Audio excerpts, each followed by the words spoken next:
הסכם גם כשהוא ינסה להתחמש כדי לירות עלינו בעתיד. And over the next 60 days, Israel will gradually withdraw its remaining forces. And civilians on both sides will soon be able to স্বাগত জানালেন বিশ্ব নেতারা। নতুন দিনের সূচনা মন্তব্য গুতেরেসের, গাজায় সংঘাত বন্ধের আহ্বান।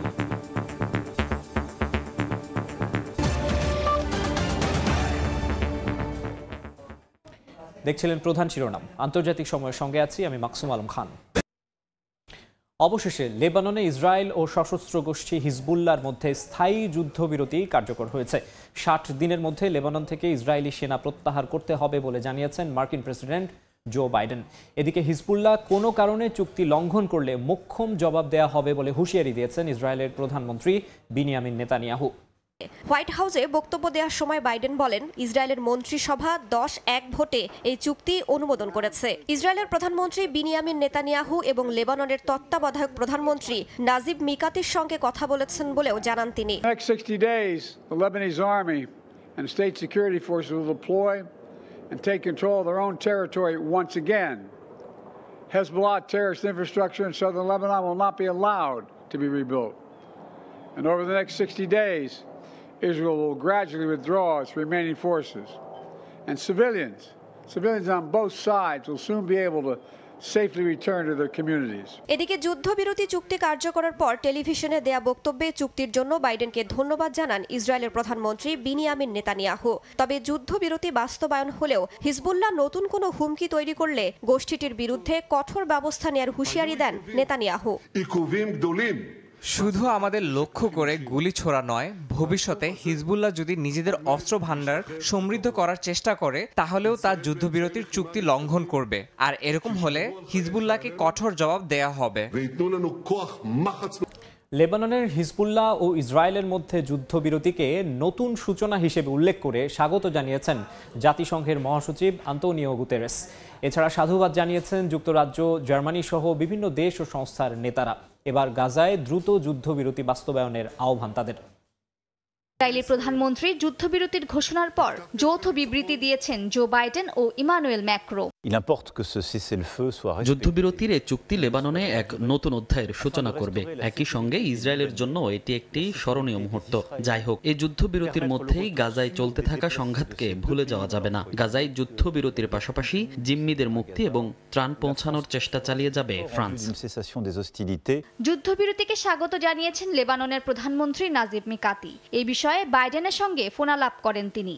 এই যুদ্ধবিরতি লেবানন ও ইসরায়েলের জনগণের সকল দুর্ভোগ দূর করে নতুন দিনের সূচনা করবে বলে মন্তব্য করেন জাতিসংঘের মহাসচিব আন্তোনিও গুতেরেস। ব্রিটিশ প্রধানমন্ত্রী কিয়ার স্টারমার লেবাননে ইসরায়েলের যুদ্ধবিরতিকে স্বাগত জানিয়ে গাজায় দ্রুত সংঘাত বন্ধের আহ্বান জানান। এছাড়াও সামাজিক যোগাযোগ মাধ্যমে যুদ্ধবিরতিকে স্বাগত জানিয়েছেন আয়ারল্যান্ড, বেলজিয়াম, নেদারল্যান্ডস ও স্পেনের পররাষ্ট্রমন্ত্রী। হিজবুল্লাহ ইসরায়েলের যুদ্ধবিরতিকে সমর্থন জানিয়েছে জাপান ও অস্ট্রেলিয়া। যুক্তরাষ্ট্র ও ফ্রান্সকে জাতিসংঘের 1701 রেজুলেশনের বাস্তবায়নের জন্য ধন্যবাদ জানান জার্মানির পররাষ্ট্রমন্ত্রী। এবার ইসরায়েলের দায়িত্ব নিরীহ গাজাবাসীর দুর্দশার সমাপ্তি টানা। নিজেদের আত্মরক্ষার পাশাপাশি ইসরায়েল সরকারের দায়িত্ব বিশ্বের অন্যান্য দেশের মতো ফিলিস্তিনের সাধারণ জনগণের সুরক্ষা নিশ্চিত করা।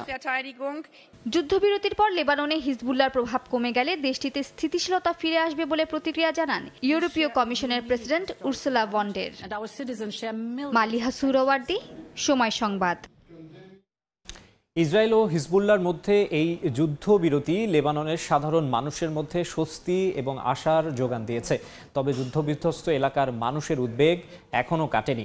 বিভিন্ন শরণার্থী শিবিরে থাকা বাস্তুচ্যুত পরিবারগুলো নিজ নিজ ঘরে ফিরে যাওয়ার আশায় দিন গুনছে। ইসরায়েলের প্রধানমন্ত্রীর যুদ্ধবিরতির ঘোষণার পর লেবাননের রাস্তায় উল্লাস করেন সাধারণ লেবানিজরা। রাজধানী বৈরুত ও এর আশেপাশের অঞ্চলে কিছুটা স্বস্তি দেখা গেছে, তবে দক্ষিণাঞ্চলে উদ্বেগ এখনও কমেনি। শরণার্থী শিবিরগুলোতে আশ্রয় নেয়া মানুষদের কাছে এই যুদ্ধবিরতি মানে শুধুই ঘরে ফেরার স্বপ্ন। আমরা খুবই আনন্দিত, কিন্তু শহীদদের জন্য যে দুঃখ, গ্রামবাসীদের জন্য যে কষ্ট, তা ভুলে যাই কিভাবে? আমাদের মাটিতে এখনো রক্ত লেগে আছে। এই রক্তের কারণেই আমরা আবার আমাদের গ্রামে ফিরে যাব। শত্রু যতই নির্মম হোক, দখল করুক, ধ্বংস করুক, হত্যা করুক, আমরা আমাদের জমিতে ফিরে যাব। আমি চেয়েছিলাম যুদ্ধটা শেষ হোক, আর আল্লাহর রহমতে যুদ্ধ শেষ হয়েছে। এখন আমি অপেক্ষা করছি বাড়ি ফিরে যেতে, আবার স্কুলে ভর্তি হতে। লেবানিজরা এই ঘোষণাকে শান্তির পথে একটি পদক্ষেপ বলে মনে করলেও ইসরায়েলের প্রতি সন্দেহ রয়েই গেছে। তেল আবিবের প্রতিশ্রুতি ভঙ্গের ইতিহাস তাদের ঘরে ফেরার আশা পূরণে বাধা হয়ে দাঁড়াতে পারে বলে শঙ্কাও প্রকাশ করেছেন অনেকে। ইয়াসিন মোহাম্মদ জিসান, সময় সংবাদ। নির্বাচিত মার্কিন প্রেসিডেন্ট ডোনাল্ড ট্রাম্পের শুল্ক আরোপের পরিকল্পনার বিরুদ্ধে পাল্টা পদক্ষেপের ঘোষণা দিয়েছে কানাডা ও মেক্সিকো। সম্ভাব্য শুল্ক আরোপের প্রভাব মোকাবিলায় প্রধানমন্ত্রী জাস্টিন ট্রুডোর নেতৃত্বে একটি দল গঠন করেছে কানাডা। শুল্ক আরোপ নিয়ে ট্রাম্পের হুমকির বিষয়ে সবাইকে ঐক্যবদ্ধ থাকার আহ্বান জানান ট্রুডো। অন্যদিকে মার্কিন পণ্যের ওপর পাল্টা শুল্ক আরোপের পরিকল্পনা মেক্সিকোর। মার্কিন মসনদে বসার আগেই বাণিজ্য যুদ্ধ শুরুর পথে হাঁটছেন নবনির্বাচিত প্রেসিডেন্ট ডোনাল্ড ট্রাম্প। দায়িত্ব নেওয়ার প্রথম দিনই চীন, কানাডা ও মেক্সিকোর বিরুদ্ধে নতুন শুল্ক আরোপ করা হবে বলে ঘোষণা দিয়েছেন তিনি। অবৈধ অভিবাসন ও মাদক পাচার ঠেকাতে এ পদক্ষেপ নেবেন বলে জানান ট্রাম্প। তার এমন ঘোষণায় তাৎক্ষণিক প্রতিক্রিয়া জানিয়েছে বেইজিং, অটোয়া ও মেক্সিকো সিটি। ট্রাম্পের শুল্ক আরোপের জবাবে বেইজিং জানায় এই বাণিজ্য যুদ্ধে কেউ জয়ী হবে না। মঙ্গলবার এক সংবাদ সম্মেলনে চীনা পররাষ্ট্র মন্ত্রণালয়ের মুখপাত্র বলেন, মাদক নিয়ন্ত্রণের বিষয়ে মার্কিন প্রশাসনের উচিত বেইজিংয়ের সঙ্গে যৌথভাবে কাজ করা। সমতা, পারস্পরিক সুবিধা ও সম্মানের ভিত্তিতে এই ইস্যুতে চীন যুক্তরাষ্ট্রের সঙ্গে কাজ করতে আগ্রহী বলেও জানান মুখপাত্র। নবনির্বাচিত মার্কিন প্রেসিডেন্টের সম্ভাব্য বাণিজ্য নীতি ইস্যুতে এদিন কানাডার পার্লামেন্টে প্রশ্নের মুখোমুখি হন প্রধানমন্ত্রী জাস্টিন ট্রুডো। এ সময় তিনি বলেন, কানাডার চাকরির বাজারকে নিরাপদে রাখতে কার্যকর পদক্ষেপ নেবে অটোয়া। ট্রাম্পের শুল্ক আরোপের প্রভাব মোকাবিলায় করণীয় ঠিক করতে একটি দল গঠন করা হচ্ছে বলেও জানান কানাডার প্রধানমন্ত্রী। শুল্ক আরোপ নিয়ে ট্রাম্পের হুমকির বিষয়ে সবাইকে ঐক্যবদ্ধ থাকার আহ্বানও জানান ট্রুডো। অন্যদিকে মার্কিন পণ্যের ওপর পাল্টা শুল্ক আরোপের পরিকল্পনা করছে মেক্সিকো। মঙ্গলবার এক বিবৃতিতে বিষয়টি জানান দেশটির প্রেসিডেন্ট ক্লোদিয়া পার্ডো। এছাড়া মাদক ইস্যুতে ট্রাম্পের মন্তব্যের বিষয়ে তিনি বলেন, এটি যুক্তরাষ্ট্রের অভ্যন্তরীণ বিষয়, তবে সীমান্তে অবৈধ অভিবাসী নিয়ন্ত্রণে অনেক পদক্ষেপ নেওয়া হয়েছে বলেও জানান পার্ডো। ফরহাদ চৌধুরী, সময় সংবাদ। 12 বছর বয়সে মারা গেছেন বিশ্বের সবচেয়ে বয়স্ক মানুষ। যুক্তরাজ্যের সাউথপোর্ট কেয়ার হোমে স্থানীয় সময় সোমবার শেষ নিঃশ্বাস ত্যাগ করেন আলফ্রেড টিনিসুড নামের ওই ব্যক্তি। তার পরিবার থেকেই বিষয়টি নিশ্চিত করা হয়।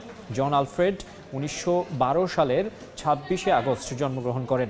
চলতি বছর এপ্রিল মাসে তাকে গিনেস বুক অব রেকর্ডস থেকে সবচেয়ে বয়স্ক ব্যক্তি হিসেবে স্বীকৃতি দেওয়া হয়। চলতি বছর এপ্রিল মাসে বিশ্বের সবচেয়ে বয়স্ক 114 বছর বয়সী ব্যক্তি মৃত্যুবরণ করলে তাকে ওই স্বীকৃতি প্রদান করে সংস্থাটি। আন্তর্জাতিক সময়। অভিবাসীদের জন্য সম্ভাবনার এক দেশ মাল্টা।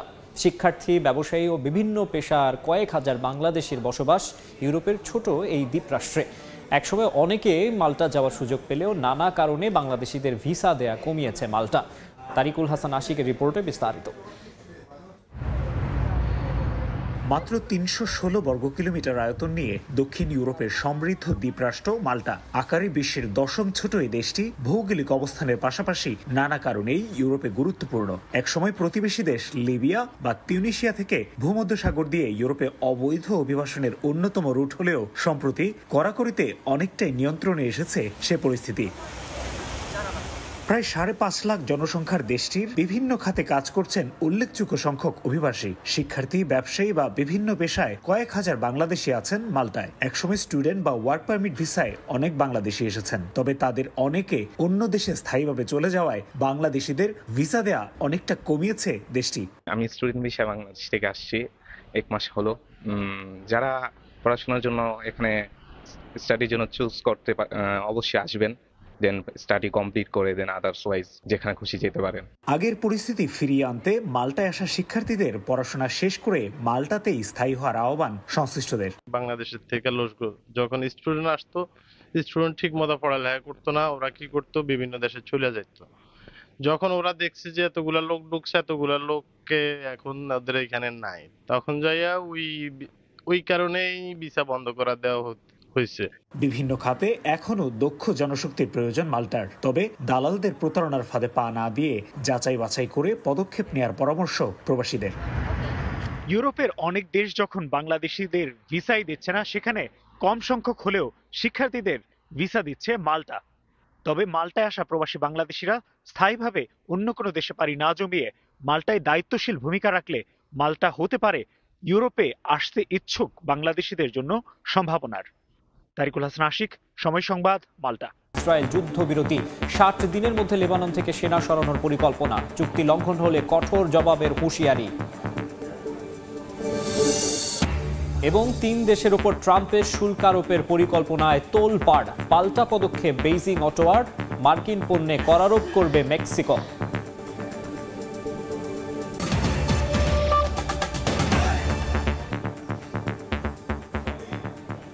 এই ছিল আন্তর্জাতিক সময়ে, সঙ্গেই থাকুন সময়ের।